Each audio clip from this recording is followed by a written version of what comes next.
don't just go jump on this stuff. Get educated, learn, absorb everything you can on these topics, and find someone that knows exactly what they're doing before you enlist in one of these strategies. Make sure it's right for you. Are you ready to transform your life? This is a no-nonsense show helping immigrants like you create generational wealth, even while working full-time. Get ready to take notes. Here's your host, Saket Jain. Welcome back, Migrate to Wealth listeners. Today we have the pleasure to talk to Adam Carroll. Adam, how are you?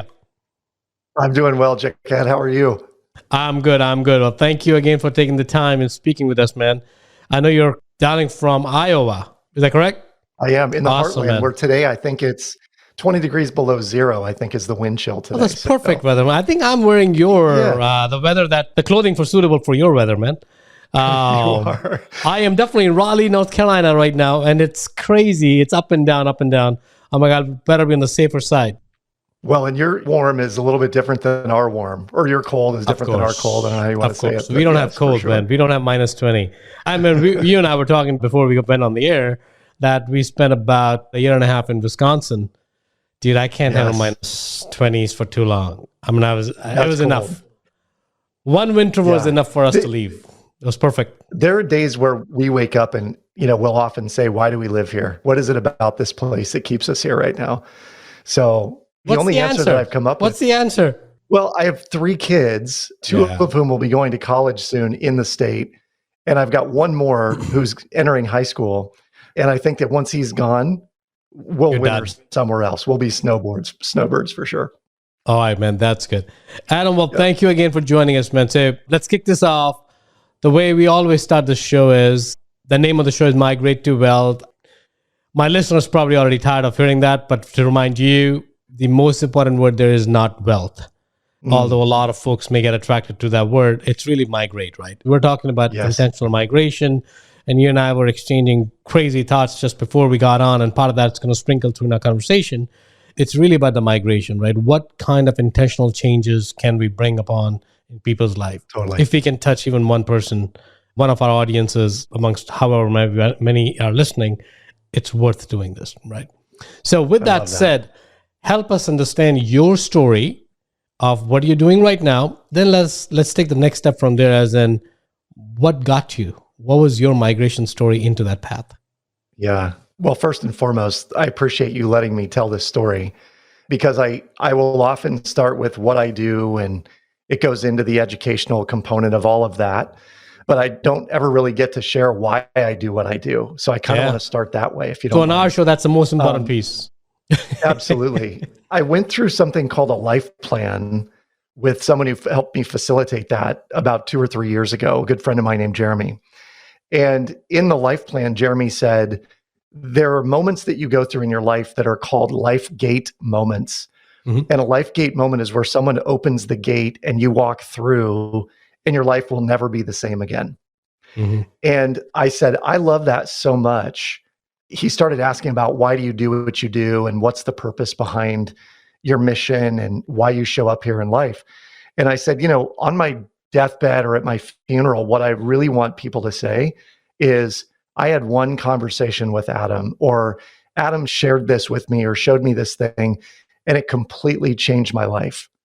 And I think that I'm here, honestly, Jaquette, to help people achieve life gate moments, to help introduce them to a concept that they never thought about before, but when they apply it, it totally changes their world forever.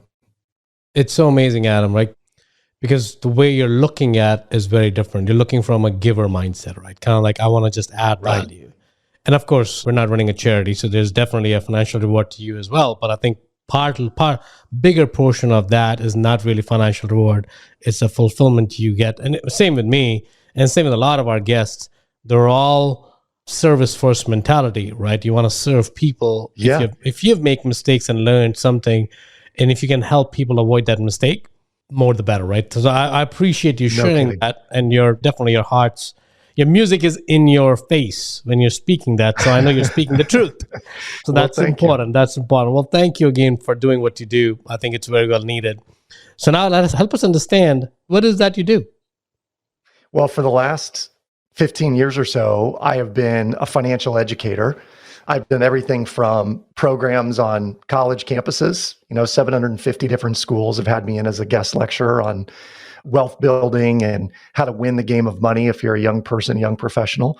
I did a documentary on student loan debt that aired on CNBC. And the initiative behind that was really to help families start talking about college costs and student loan debt and have the discussion early enough that young people didn't find themselves in $50,000 to $100,000 worth of student loan debt and then not really know what that meant at the age of 18 or 22.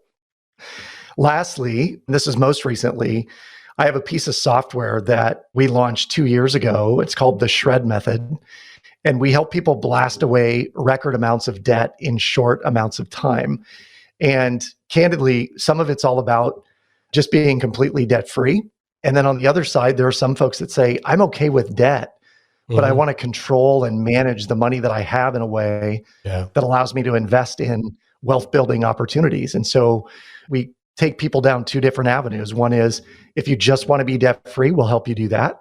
And if you want to have a better control of your finances and make sure that your income is efficient as humanly possible, we'll help you do that with the end goal of being to build massive, passive, permanent streams of income. So all of it for me is about creating freedom and flexibility for people because freedom for me is one of my core values. And I want to make sure that other people get to experience the level of freedom that they most crave in life, which isn't always possible. Oh, again, thank you for sharing that, Adam. One thing I would want to hone in on, there's a lot of different nuggets that I want to delve on, but let's actually take several steps back. Your migration story, what the thing that you talked about is Life Gate, I think it was 2 years ago, but your migration into the journey you're in happened several decades ago. At least 15 years ago, you mentioned the number 15, so we'll just say 15. What got you into that? Because, not a lot of people wake up one day and then say, I want to be a financial educator. I want to change the life of several kids and also their parents, right? Because a student is not just a burden on the students, it's also a burden on the parents or their guardians. So help us understand, why did you do that? What happened? What was happening in your personal life at that time?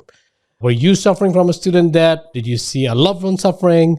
What was going through your mind? Yeah, it's a great question. I definitely made my mess my message. So when I started, I had graduated from a state university in Iowa. I was a debt statistic when I graduated. So I had $30-some thousand in student loans. I had $8,000 in credit card debt. And I met a woman my senior year in college who said, get rid of your debt or I'm going to get rid of you. I had no fun acquiring it. You did. And now the two of us together are going to knock it out. And I've been married to that woman for 23 years. That's awesome.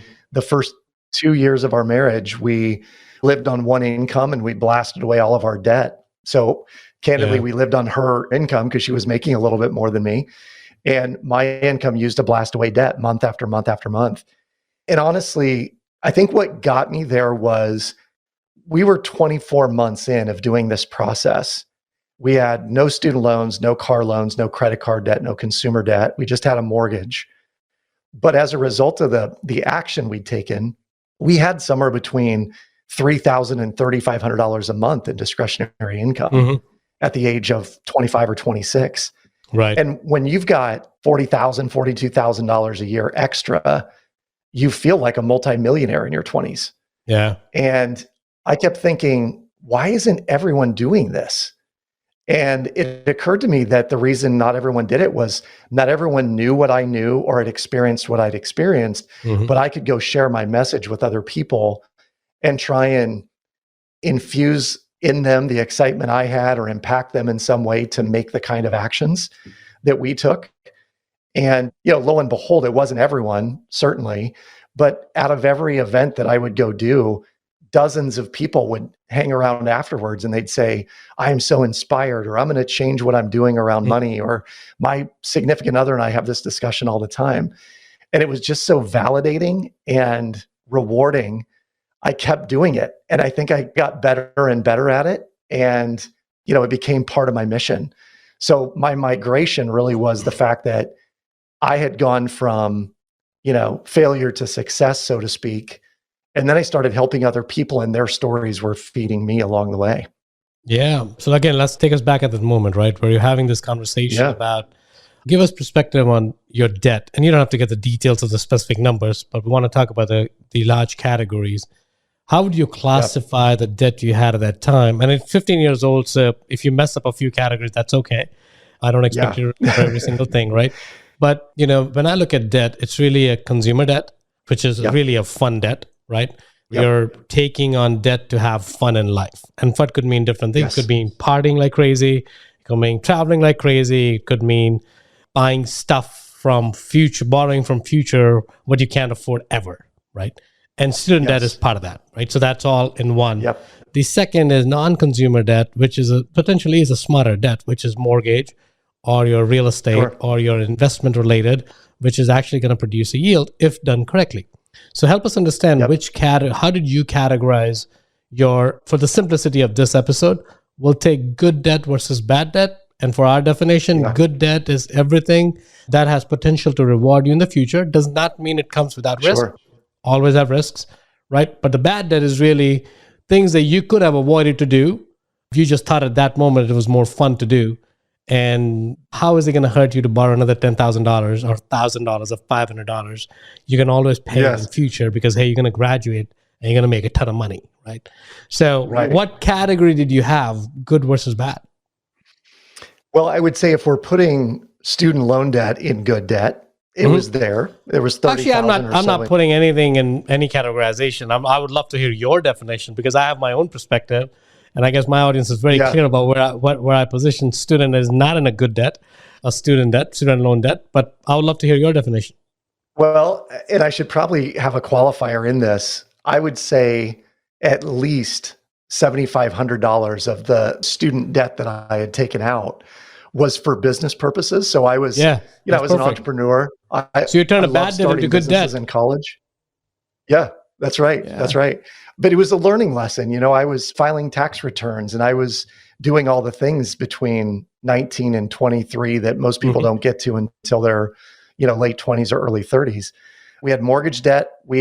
I had student loan debt. And then I would probably classify the majority of it as bad debt, honestly. Yeah. It was stuff that I had fun with. It was credit card debt. It was consumer purchases, things that we wanted for our new home. Today, I look at it a little bit differently.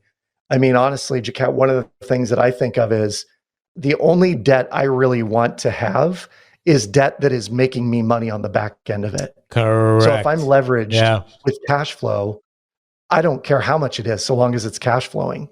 And I think it's kind of, thank you for bringing that up, Adam, right? Because I think nothing against Dave Ramsey. I love the guy. I think he's helping a lot of people. But his definition of debt, being completely debt-free, is half the picture. And probably for 50 to 60% of the Americans do need that as well. But I think when we're trying to create future wealth, we're not just trying to make you debt-free, right? So we have to look at debt with a perspective. And I love that you were talking about that switch because we would have gone back and forth on that debt for quite a while if you had a difference of opinion, because that's where the most important discussion is going to be, right? Because helping people understand how to look at debt and how to evaluate debt. Debt has such a negative connotation in this world that I just want to pay off my home. I just want to pay off my home because it's security, right? I understand that. Right. And if you're doing it for security, don't say it's a financially right decision, right? But if it's keep your emotions and your finances separate so that you can you can figure out which one is trumping what. And then you can say, okay, I understand it's not a financial savvy decision, but I'm not making it for that reason. I just want to sleep peacefully because I want to get this house paid off or whatever their debt could be. So help me understand your perspective, man. Yeah, well, and I love where this is going on this topic because there are so many layers of someone that wants to pay off their home for security purposes, right? And I had the idea that, first of all, going back in the Wayback Machine, one of the very first books I ever read was Rich Dad, Poor Dad. Yeah. And Robert Kiyosaki very clearly made it a point that your mortgage is a liability. It does not put money in your pocket. It takes money out of your pocket. I'm sorry, quick pause there because I want to qualify. Yeah. Your mortgage for your primary residence. For your primary residence. That's right. Yes. And I started to question in probably around 2010 or 11, is my home really a liability, or can I make it an asset? Can I make it an asset by paying it down or off sooner, but then redeploying the equity that I have in my home into cash flow generating resources? And for what it's worth for your listeners, I'm going to give you kind of the straight and dirty on, how I look at my mortgage today and what we're doing with it and all of that. We live in a home that's probably valued at $500,000-$600,000 in Des Moines, right? Somewhere in there. That's a mansion in Des Moines, man. It's a nice house, but it's 5,200 square feet. We love this house. We'll be here for a good long time.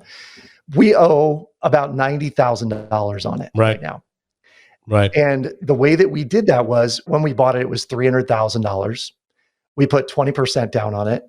We blasted away a $250,000, $240,000 mortgage in 3.5 years using the shred method. Yeah. Immediately then deployed $200,000 into a syndication, which generated enough monthly income to cover our monthly mortgage payment. Correct. So we were living for free. And then we began shredding that 200,000 down to about 90, at which point then I recasted the mortgage. And some folks out there don't know about recasting, but you can take, a 30-year fixed mortgage you're 2 or 3 years into, and whatever your new balance is, recast it over the same 27 or 28 years, however long you have remaining. So the long story short is, we live in a home now, which most people would say this is a beautiful home to live in, and it's got to be fairly costly on a monthly basis. And our monthly payment is around $400 to $425 a month. Yeah. Because of the recasting and what we've done. Now, the beautiful part of it is we have a line of credit against the mortgage that we can leverage at any point in time into cash value life insurance policies. We can do it into syndications. We can use it as hard money loans to people who are flipping properties. Yeah. We can do all sorts of things with the money. But for me, it was less about paying it off and being completely debt free, and more about controlling the monthly payment and being able to use the discretionary income and the equity in a really efficient manner to generate more cash flow. I love that. So you use tons of jargons. We have a philosophy on our show, no investor left behind, right? So we're going to K through 12 it now. Clear up the jargon. Yeah, we're going to K through 12 everything, right? So let's use an example. Let's follow through what you said, and then you poke holes into if I understood it correctly. And your strategy completely makes sense to me, right? So essentially what we're trying to do is you have a choice. If you have an surplus amount of money, you have a choice whether you use to pay off your debt right now, but not because you want to pay off your debt.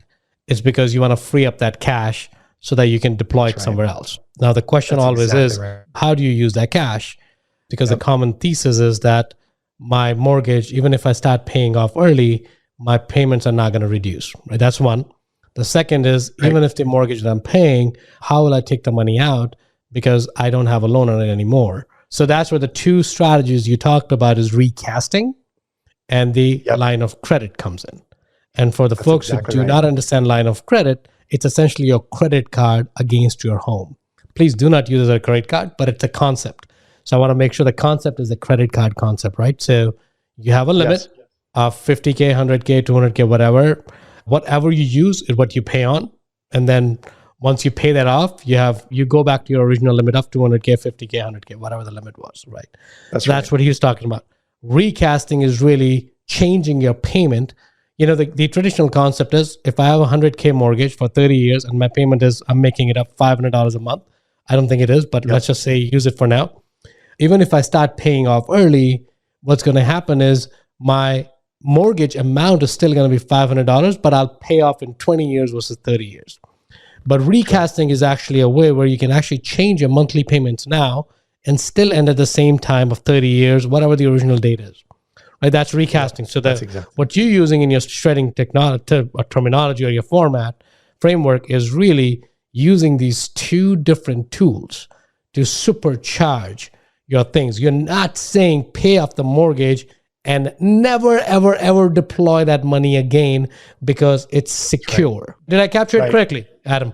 You nailed it. The only thing I would add in there is I think I mentioned cash value life insurance. Correct. And your listeners may or may not have heard about or understand the infinite banking concept.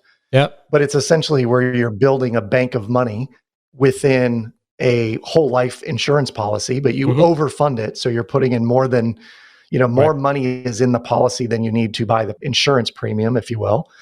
And then you can borrow that money out, as you see fit.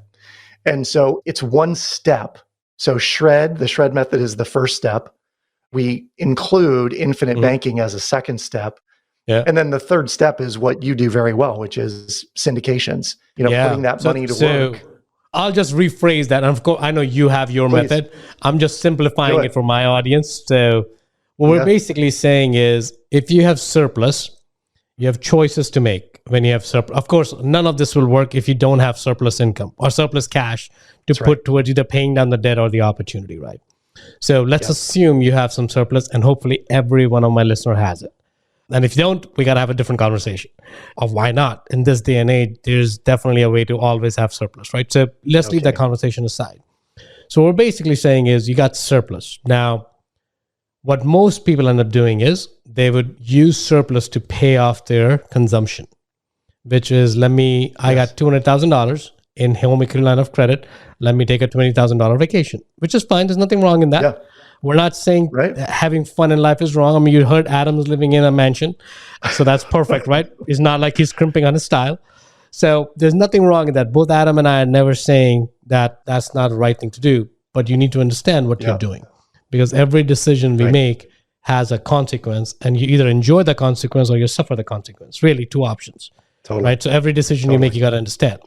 So if you're actually now, let's say we don't take a vacation, and instead you say, I'm going to lower my mortgage payment and I'm going to start building some equity in the house, and I'm going to take that equity out and I'm going to arbitrage that equity against something else. Now, what is that something else?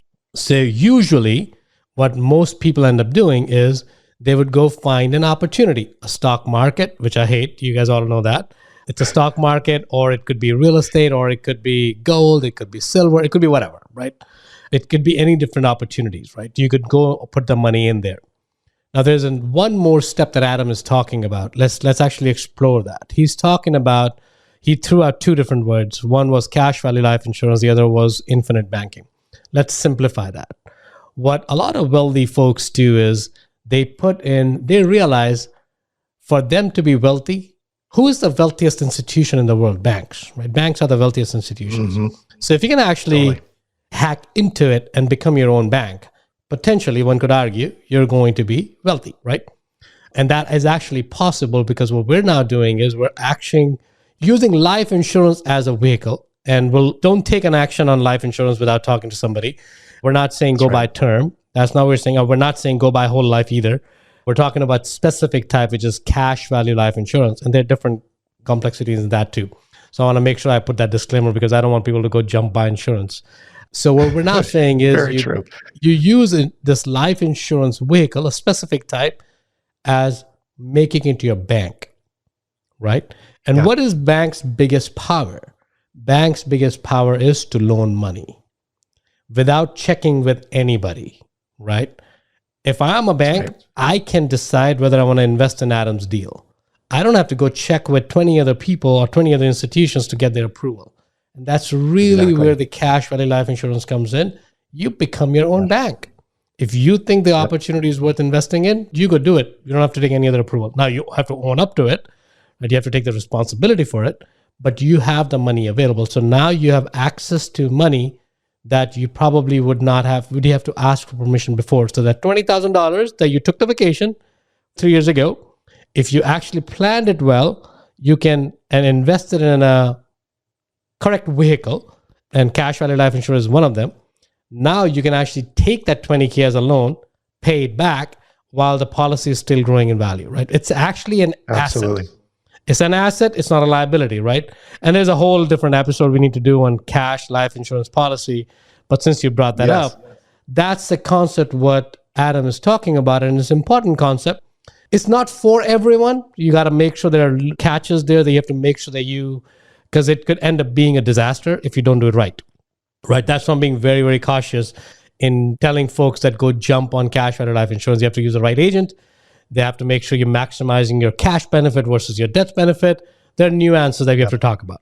But in principle, what we're basically saying is put the surplus money to reduce your mortgage, because mortgage, after taxes, mortgage is the biggest expense. And of course, syndications will be help in syndications as well through minimizing your taxes, right? So if you can take control of those two expenses and then figure out your deployment strategy, right? Most people are not even on step one, which is minimizing their expenses. They're always saying, I have the discretionary income. How can I maximize my return? But the easiest thing to do is let me minimize my expenses because that's in my control. What the opportunity produces, you can't determine, right? Adam, I know you're the expert, but I love this topic, man. This is like an amazing conversation for me. It's like I'm looking myself in the mirror. You nailed it too. That whole idea that people are trying to maximize their return on the sparse amount they have left. Correct. When in reality, one of the largest ways they could gain is by minimizing their expenses. The two largest being taxes and the interest expense on the interest expense on the mortgagement. Yeah. Right. I mean, taxes 30-40%, so when we minimize those, right? Sorry, go ahead. Yeah. Go ahead, Adam. But when you minimize both of those, or you work on minimizing them, it's amazing how much of a raise some people can get. So I like to call this your interest to income ratio, but it's basically how much do you make in take-home pay, and how much of what you make in take-home pay goes out the door in interest expense. Right. And that could be interest on the mortgage, interest on your car loan, interest on student loans, credit cards. I've seen people with interest ratios as high as 25, 30%. So if somebody makes $100,000, they're sending out $30,000 or $35,000 a year just in interest expense. Correct. So yay, we made six figures, but boo, a third of it's gone because you're not paying attention to how much interest you're putting out there. Correct. Correct. And if you're a little, even a year or 2 year, 12 months to 24 months in, you could drastically change that number where you're actually building real wealth with the same amount of money. You're just paying significantly less in interest as part of the process. Now, I'll just add one more dimension to it. I would love to get your perspective. Yeah. I think if you look at the interest expense in isolation, you're right. 100% correct, right? However, if you look at interest as a way to arbitrage the money, and I threw that word. Yes. Let me just explain to listeners. So I know you may understand it, but let me catch up. What the word arbitrage means in very basic sense? You buy something at $1 and you sell something at $2, or more than $1. It could be $1.10, right? That's exactly what the word arbitrage means. And the Wall Street is full of this word, that there's an arbitrage opportunity. There's no arbitrage opportunity. If somebody understands the market fairly well, it's an imperfect world, right? Not everyone knows about the value of a commodity that you bought at $1, that it could be sold for more than $1. That's arbitrage. So now let's talk about interest opportunity. You're getting the interest, even at a high interest rate today of 8%. There's opportunities that I've invested in that by 97% reliability and yield, it'll give me 25% cash on cash every year. Now, when I present that when marry your concept with that concept, I'm saying the 9% debt doesn't seem bad at all. Right. But now if you're looking at debt in isolation, the interest expense, completely agree. But now you're basically saying you're borrowing the money from Socket at 8% or 9%, and you're giving it to Adam, who can give it to you net of 25%, approximate. You just made 14% on money that was never yours, right? That's right. Now, again, this is on an Excel spreadsheet, on paper, it all makes sense, right? I think we're trying to give you a concept. We're not saying that these opportunities do not come with a risk, without a risk, right? Everything has a risk. And so you have to evaluate that. But you have to look, this is how every problem about money is multidimensional. And we've been taught to think linearly, right? Let me take one step, the next step, the next step, and the next step. And that's where people like Adam and myself and other folks, and we're not the only ones, we understand the multidimensionality of that, so we can help you understand what in your specific scenario, if you're a 40-year-old versus 20-year-old, the solution is completely different, right? Totally. Or could be completely different. So you have to really think through it. So even on this show, don't jump on anything because you heard it on this show, right? Because it's only half of the story. There's a lot deeper into it. Adam has spent 15 years. I've spent 20 years looking at this. And finally, I think I've scratched the surface of where the opportunities are and how to think about it. So these take time. And it's initially scary. It's not going to come across as it's easy because unfortunately, in the last 20 minutes, we heard 4 jargons, which is where Wall Street is making all their money because they throw out jargons without explaining it. That's true. So Adam, I know I'm talking a lot on this show, man. You're supposed to be doing the talking, but I love this topic, man. So you bring up a really good point too, Saket. I think it's the fact that however we grow up is what we're exposed to. Correct. So for me in my household, all I ever heard was the market. Oh, you got to be in mutual funds. That's what my dad was all about. Correct. And there was no talk of real estate. There was no talk of life insurance. There was no talk of arbitrage or any of the things that you probably talk about to your family at the dinner table. And I think that's one of the benefits of a show like yours is, and I agree with you, don't just go jump on this stuff, get educated, learn, absorb everything you can on these topics and find someone that knows exactly what they're doing before you enlist in one of these strategies. Make sure it's right for you. But I didn't have it. And then I got introduced to all these mentors along the way who would say, oh, it blew me away. The first guy that I met who made $500,000 a year, and then a guy who made $1 million and $2 million. Right. They think differently because there's a different level of wealth there that they have to manage or continue to grow. And clearly what they're able to invest in, much like you just described, 25%, IRR and cash on cash returns. People couldn't even fathom that because they're excited about. I didn't until I found the opportunity. I could not. I didn't think they existed. Right. Now, I want to put this out there, and I would love for you to either confirm or deny this. But would you say that to participate in those kinds of deals, you actually do need to be able to put a chunk of money in that's larger than what maybe the average person?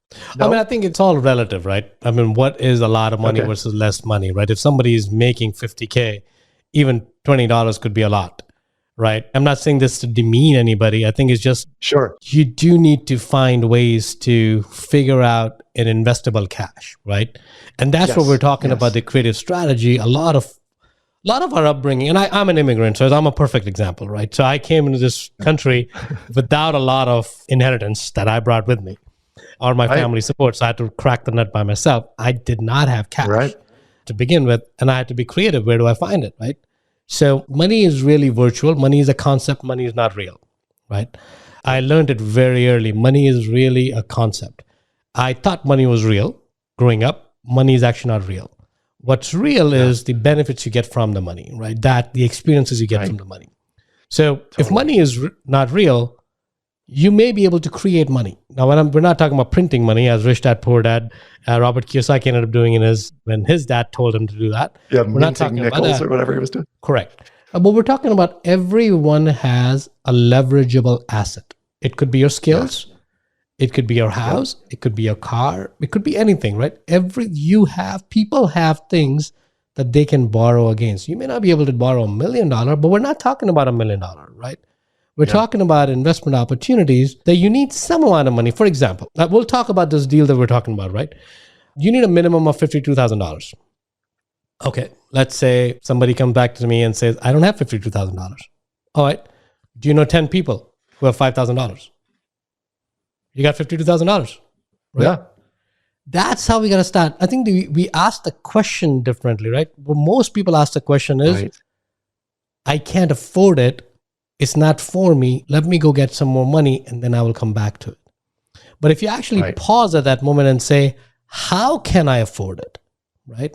Yeah. Or how can I make it happen?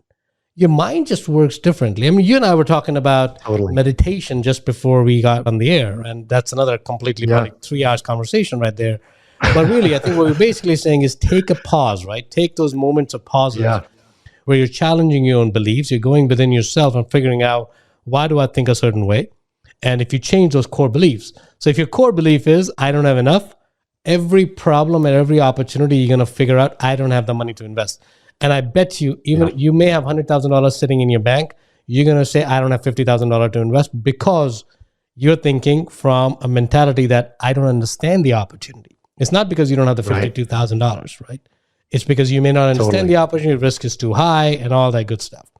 So that's how we, I think if we ask a different question, Adam, to your point, yes, $50,000 is a lot of money, right? If you think in a certain way. But yes, I have, even as a college friend, I have maybe not 10 friends, maybe 20 friends, right? Right. You can pool the money. Now, I didn't know you could do it. Well, you never asked the question. How do you know about it? Because you were blocking the opportunity because you thought there is no money. But if you ask the question differently, you may be able to, you're not going to make 25% return. You may still make 25% return, but you may not make $2,000 a month. You may make $100 or $200 a month. But hey, you started with less money and it got you going, right? The most important part is getting you going in these opportunities so you can grow your wealth and you can start to participate in the game and compound your money. So I don't know if that answers your question, Adam. Would love to hear your perspective. It is. And in fact, your comment about asking better questions, I wrote about in my most recent book called the Build a Bigger Life Manifesto, that the challenge for most people is we don't have a big enough vision and we don't ask ourselves big enough questions. Yeah. Because as you stated very articulately, our brain works in a way where if you pose a question, it will answer the question. It will. So asking the question, how would I come up with $52,000 will generate an answer. Correct. Versus, well, I could never afford that, or why can't I ever afford things like this? Correct. That will also provide an answer. Right? It will give you an answer that you're looking for. May not be the answer you'll be helped with. It's not supportive. Yeah, that's for sure. So I love that notion. I think candidly, it's how I, built my speaking business and wrote books and did the documentary. There was always a question of, well, I don't know how to do it, but if I did, what would I do first? Yeah. And that simple question of, I don't know how to do this, but if I did know, what would I do first? Isn't that amazing? Isn't that amazing?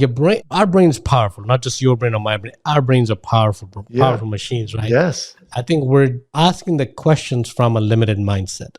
And if you're asking the questions from a limited mindset, does not mean the limited mindset is good or bad. I'm not passing any judgment. I'm just saying it's time to change our mindset. No matter good or bad. If it's not serving you, we got to change it. Simple. Totally. If it's serving you, keep it, right? Who cares? Because everyone's going to make their own decision. If you genuinely think your current mindset is serving you, keep it. Great. Chances are it's not. Especially if you're listening to these shows, chances are you're looking for an answer, right? No doubt. The answer is not Adam or me. Answer is you got to change the question. And the moment you start changing the question, what was that? It's the 3 inches between their ears, right? It's the answer is right here, right? It's kind of funny. Totally. Adam, dude, I love this conversation. I think we got to have one more conversation after this. I want to be respectful of your time. So give us a few thoughts on what are 3 actionable insights that if you were to share with our listeners that they can do right away, no matter where they are on their financial trajectory. So the first thing I'll say is the piece of advice I got from someone years ago that just stuck with me. And it was, your life is perfectly engineered for the results you're currently getting. So if you don't like the results you're getting, must change the way it's engineered, right? Right. You could include anything in life. It could be your finances, your marriage, your relationship with your kids, your health. Can you say that one more time? Your life is perfectly... Say that one more time. Yeah. Your life is perfectly engineered for the results you're currently getting. Oh, I love that. I actually love that, man. I'm going to steal it. It's so powerful when you... Yeah, do it. Give me attribution twice and then it's yours. That's all I ask. There you go, man. All right, perfect. But I would give people that advice that if you look really intently at the results you're getting, sometimes you have to actually go into, as Harv Eker said in the book, Secrets of the Millionaire Mind, he said to change the fruits, you must first change the roots. Yeah. And our roots are typically like, what did we see in here growing up? If we saw poverty and lack and investments fail and don't put money in the market, it's too risky, or don't buy real estate, it's too risky. We begin to believe that, but it was their truth. It's not our truth. Right. And I'll give you another one, Socket. It's this idea that I'll always have a car payment. I'll always have a mortgage payment. I'll always have a student loan payment. Whose logic or whose truth is that? Yeah. And if it's not yours, let's figure out a way to get rid of that in record time, because most people can. And then the backside of that is figure out what to do now that you've freed up that, as you said, leverageable asset, whether that's your experience, your education, your home, your discretionary income. The leverageable assets at some point need to be put to work where they make more money than you do. Right. And when that happens, we're financially free, which I think most of us are vying for at some level. I mean, that's the whole reason we created this show, man, because we want to get people to that point, because I just quit my W-2 about a month and a half ago, or almost two. I don't know, February 2nd will be 2 months, right? And the only reason I could do that is somebody who got laid off in 2018 to now being financially free in about 5 years. That's, for me, I'm like, I didn't think that was possible, right? Yeah. Well, that's possible because I changed the question. I didn't believe it was possible, was implanted by somebody else in my head, that I have to work till 65. I changed my definition of retirement. Yes. I thought retirement means kicking off your legs and sitting on a beach drinking pina colada. Right? I'm like, why is that my definition of retirement? Who says that I can't work? I'm still working. Yeah. And I'm actually having a lot of fun doing this than doing my 9 to 5. Not that 9 to 5 was bad, but I'm having more fun doing this because I'm not doing it for money anymore. Totally. Right? So I think I love what you said, man. So Adam, so we're getting towards the end. So we got 2 questions. I think I already know the answer to one of the questions. So the first question I always ask my guest is, what is that one insight that you would share with your 20-year-old self that will make their migration in life 2? One is intentional and enjoyable, because migration is change. Change doesn't come with an ease, right? Change always brings with it a lot of pain. Could become, if you're not looking forward to it, if you're resisting it. Change is going to happen. It's just that, how do you take that change? Yeah. The advice I would give my 20-year-old self, knowing what I know today, Saket, I would say, go deep. Go deep, meaning when I started, I had all these varied interests. And I've made my living as a speaker for a very long time. Yeah. And make a pretty good living doing it. Yeah. But I could be making an exceptionally large amount of money doing it had I gone really, really deep on a few topics. Even 1 or 2, would have sufficed. And I became a generalist. I could speak on any topic. And I think, again, telling the 20-year-old me what to do, pick one thing and go do it exceptionally well and get better and better and better at it all the time. Today, for me, that thing is understanding finances. I mean, truly, you and I are on we're climbing the same mountain of mastery here. It's how do we get better and better and better at what we're doing and share that with other people to bring them along on the hike, if you will. Correct. But if I had learned that 27 years ago, I'm 47 this year. Well, you had so much fun living at that time, man. I did. So that's a good thing too. Right? There's nothing wrong in that. Well, I will say this. My life is much bigger today. I had a big lifestyle for a while, and now I have a really big life. And I love it. I get to travel with my family, and we take long, amazing vacations. And, I really love the life I'm living. It just could have been done maybe 10 or 15 years earlier than now. Yeah. So, but that's an important point, right? I think it's a delayed gratification because the changes you made were not easy, right? Of course, you had a support of your wife to do that, and there was a trigger, but you still had to make that choice. And that choice wouldn't have come easy. You were ready. There was a consequence of losing somebody that you love that triggered you to do that, right? So there's always going to be a trigger point in people's life, and we're hoping that this show becomes a trigger. Right. That's really why the purpose of the show is. I mean, Adam is a professional speaker. I'm not. He could have spent another 40 minutes, 50 minutes talking to somebody else and making money, but he's here for a reason. It's because we're trying to make these migrations easier for people, right? Totally. So Adam, last question. What is your one wish and desire for humanity to migrate towards, right? What would your choice be if you were given the choice? So I've been really drawn to TikToks and YouTube shorts of people being super generous. Yeah. And it's these random acts of kindness and random acts of generosity. And I think if we could get to a point where kindness and generosity are the norm, and whether that's monetary or it's just in spirit or happiness or, whatever we're giving away, I would love to be giving away that which rises people up as opposed to that which brings people down. And I really think that the work that you do and that I'm trying to do, which is about giving people freedom and flexibility, is really freeing. Like I say, I want to free people themselves to be themselves. Mm-hmm. And the way that we do that is by helping to, create the freedom where you don't feel stressed about the job and stressed about your, your expenses and all those kinds of things. I just think people generally are happier and more fulfilled, more generous, more kind when they live that way. And I want to do more of that. That's my wish for humanity. Dude, on that high note, Adam, I am sure after that, people would love to connect with you. Where can they find you, my friend? Well, the best place to find me is at theshredmethod.com. We've got a 30-minute masterclass you can go through. It teaches you our entire strategy.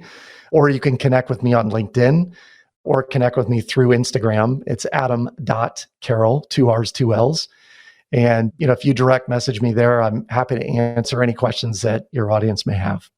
Awesome. Adam, thank you again for your time. And there's a lot of wisdom you threw at us. So I appreciate that. I know it took you a while to gather that. And I appreciate you distilling that in 40, 50 minutes that we had on this conversation. So thank you again for your time. I will include your contact information to make sure everyone has it in the show notes. And I will have you back again, I'm pretty sure. I think we'll be talking a lot. I would love it. Perfect. Thank you. If you got value from this episode, you might consider sharing this content with a friend. But most importantly, be sure to take action on what you've learned. One way you can take the next step is to connect directly with Socket on an investor call. That link is waiting for you in the show notes below.